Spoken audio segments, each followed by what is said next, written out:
Hello, everyone, and thank you for joining us for another DASH Diet video.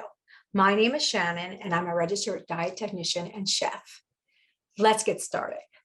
We know that decreasing salt can help on the path to DASH diet success. Salt causes people to hold extra water. When this happens, our bodies use the extra water to almost wash the salt from the system. This process can actually cause blood pressure to rise, which in turn makes our heart work harder to push everything through the body. Today, we are going to focus on adding flavor using less salt by the cooking process called sauteing. The pan or the skillet is actually what helps add a flavor pop.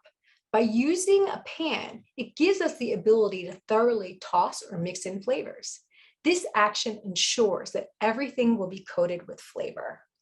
In our previous videos, we diced and minced veggies for our white chili recipe, and today we're going to saute them for our veggie chili base. Now we're up to the cooking part. We're going to saute.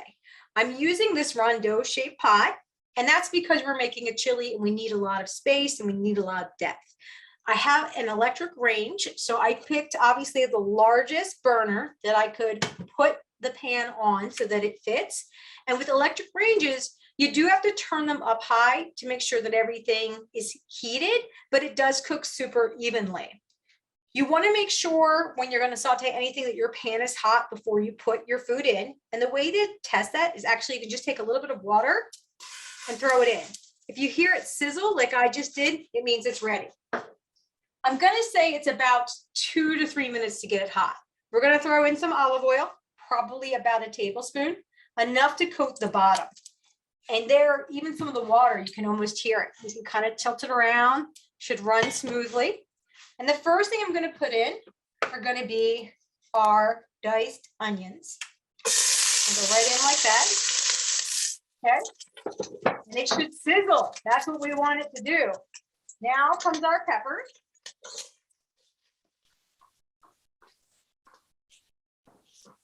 And our celery.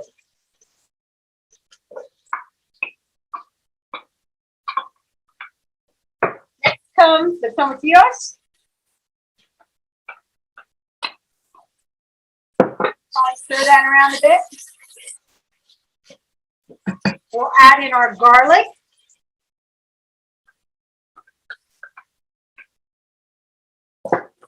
And we'll let these cook down. I do have beans, but I actually wait a little bit to cook them.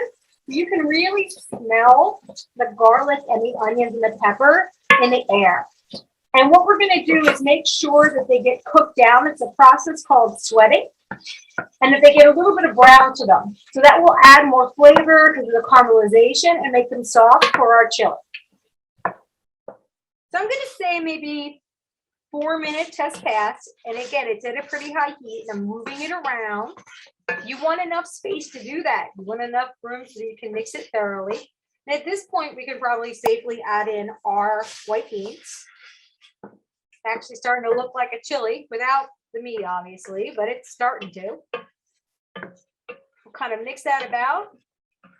In our next video, we'll add in our ground turkey and seasonings with some heat. Thank you for joining us today. I hope it was helpful. Our next video will focus on sauteing ground turkey and adding flavor enhancers to finish our white chili. Remember, if you have any questions, you can always reach out to your care team at Christiana.